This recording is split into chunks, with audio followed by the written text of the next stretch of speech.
Hello mga ka-legit Davercards, Tape Incorporated at ang mga followers nito abay nataranta dito po sa isang napakagandang balita na inilabas ng PEP. Ang lahat ng yan. But before that, if you haven't subscribed yet to my YouTube channel, please don't forget to like, share, and subscribe at hit mo na rin ang notification bell for more showbiz updates. And please don't forget to hit all para ikaw ang unang-una makakapanood sa lahat ng ating mga updates.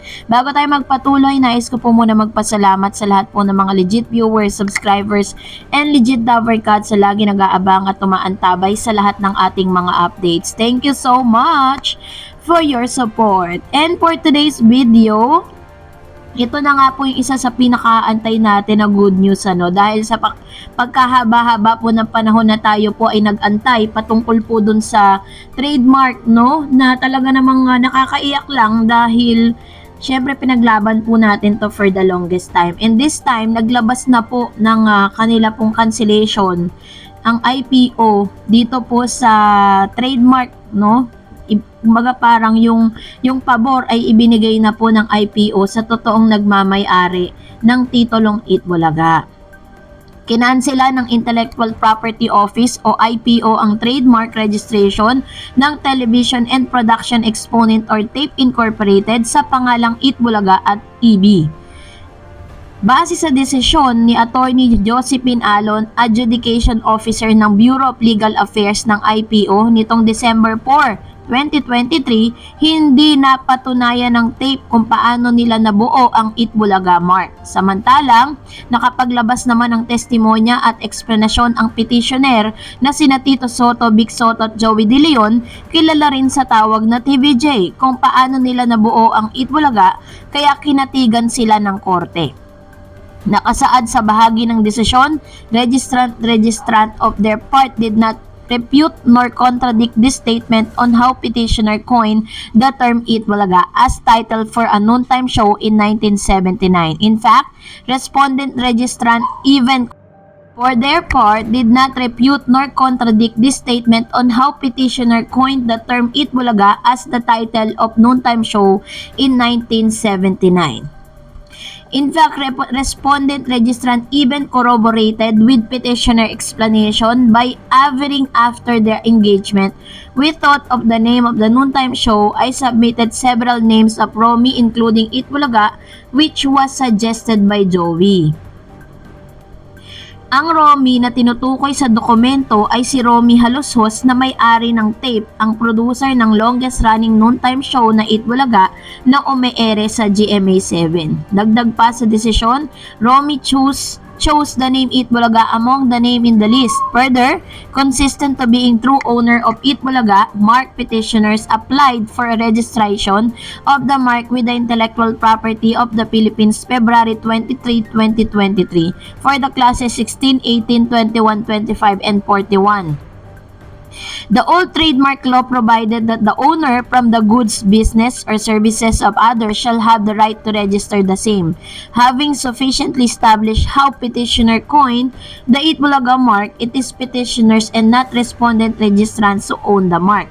Considering the petitioners are the owners, they have absolute and exclusive right to register the Itbulaga mark and all the variation thereto, including Sublec mark, Itbulaga, and EB mark under its name. So which means na talagang lahat po ng mga ginawa, yung baga parang yung ipinasa dito ni Mr. Joey De Leon sa IPO ay mas pinaniwalaan, mas kapani-paniwala kasi meron silang tinahanap na parang documentation na talagang makapagsasabi na talagang sila talaga ang creator. Yun kasi ang pinupunto dito po sa IPO, at napatunayan ng IPO na yung lahat ng sinasabi nitong TVJ, yung kanila pong statement na ibinigay dito po sa IPO ay kumbaga is hindi siya nahanapan ng butas katulad ng sinasabi noon na inarap nilang statement po nitong si Miss Malu Chua Pagar. Vicente Tito Castelo Soto Marvic Castelo Soto and Jose Maria Joey Ramos De Leon, petitioner, filed a petition to cancel trademark registration. So yun na siya.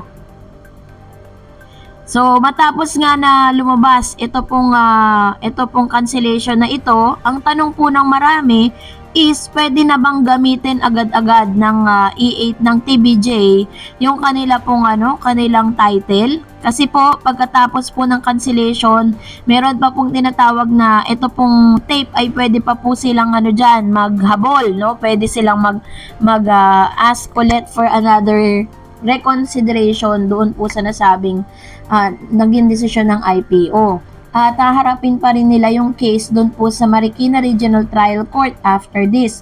Pero as of now, wala pang pahayag ang tape ukol sa pagkansela ng kanilang IPO trademark. Kasi ang pinagtatakan ko rin, dati, naglabas po ito pong Tape Incorporated na nabigyan sila ng lisensya or ng favor ng IPO na gamitin yung title na Itbulaga. Pero dahil po sa further investigation at sa mga masusing mga ebidensyang inilabas ng TVJ ay mas kinatigan po sila ng korte. At sa inilabas po nilang documents, ito po ay silyado at pinirmahan ni Attorney Josephine C. Alon Lim, Adjudication Officer, Bureau of Legal Affairs. So dahil dyan, talaga namang buong-buo na ang lahat ng ating pong kalooban na pwede na po nilang gamitin yan. Pero syempre, for formality, kailangan pa po nila talaga mag-antay ng another, hindi natin alam kung ilang months pa bago pa ulit nila magamit.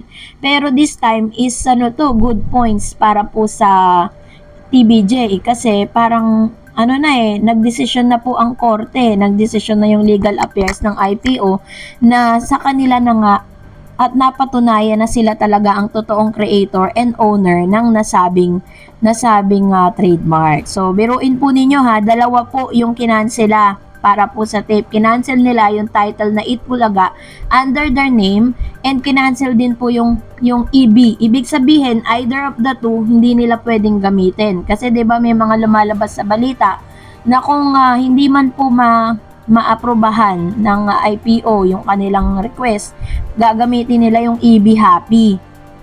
Yun po yung pinaregister nila just in case po, 'di ba? Pero hindi po mapayag itong si Jericho Kalingal na siya naman po ang may-ari nun at nakarehistro ito sa IPO.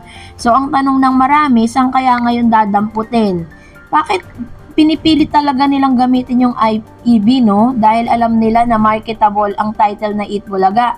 At ito ay magkakaroon po ng malaking problema para dun sa mga advertisers po nila na ang expectation is nag-advertise sila, nagbayad sila.